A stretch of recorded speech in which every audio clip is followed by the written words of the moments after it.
Funky movie review. Hello hi all, welcome to PRP డియో productions. మా ఛానల్కి కొత్తగా వచ్చిన వాళ్ళు సబ్స్క్రైబ్ చేసుకోండి.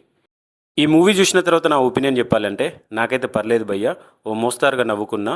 మరీ తీసి పడేసేటట్టు అయితే లేదు, కానీ ఇందులో కూడా కొన్ని ఫన్నీ మూమెంట్స్ ఉన్నాయి.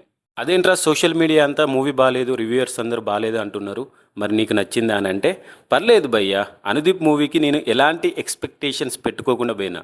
నాకు స్టోరీ వద్దు, ఏం వద్దు, కొద్దిగా టైంపాస్ అవుతూ అక్కడక్కడ ఫన్ జనరేట్ అయితే చాలు అని అనిపించింది.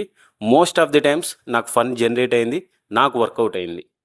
ప్లాట్ లైన్ విషయానికి వస్తే సినిమాకి చెప్పిన దానికంటే ఎక్కువ బడ్జెట్ అయిందని ఆ సినిమాని మధ్యలోనే ఆపేస్తాడు ఒక ప్రొడ్యూసర్.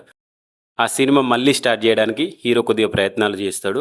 ఆ ప్రయత్నాలలో కొద్దిగా ఫన్ జనరేట్ అయింది. సినిమా కంప్లీట్ చేశాడా లేదా, మధ్యలో హీరోయిన్ ఎక్కడి నుండి వచ్చింది అనేది ఈ సినిమా స్టోరీ అన్నమాట. సో ఇది బేసిక్ టెంప్లెట్ మూవీయే. మ్యాక్సిమం మనకి ఫన్ జనరేట్ అయ్యిద్ది. ఏది, అనుదీప్ టైప్ ఫన్ అనమాట.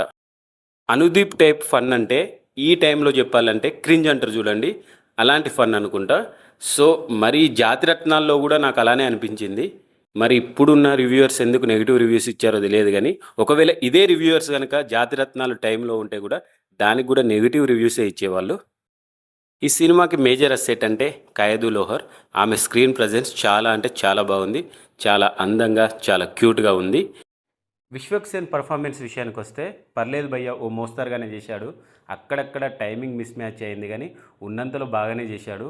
సో ఆయన కూడా అనుదీప్ టైమింగ్ ప్రకారమే తన పద్ధతి మార్చుకున్నాడు. Okay, it's decent. మిగిలిన క్యారెక్టర్ ఆర్టిస్టులు అందరూ చాలామంది అంటే చాలామంది ఉన్నారు, వాళ్ళంతా ఉన్నంతలో బాగానే చేశారు. Okay, decent, not bad.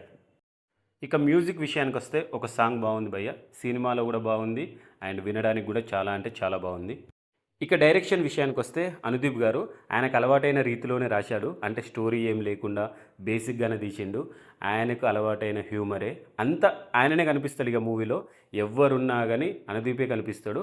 ఒక్కవేళ గనక మీకు అనుదీప్ హ్యూమర్ నచ్చితే మీరు వెళ్ళొచ్చు, చూడొచ్చు. వర్క్ అయిపోయిన తర్వాత కానీ ఫ్యామిలీతో కానీ వెళ్తే చాలా సింపుల్గా రిలాక్స్డ్గా అనిపిస్తుంది. That's it for the review అండి. ఇలాంటి మరిన్ని మూవీ రివ్యూస్, అప్డేట్స్, రికమెండేషన్స్ కోసం మా ఛానల్ని సబ్స్క్రైబ్ చేసుకోండి. Thank you so much. Love you all.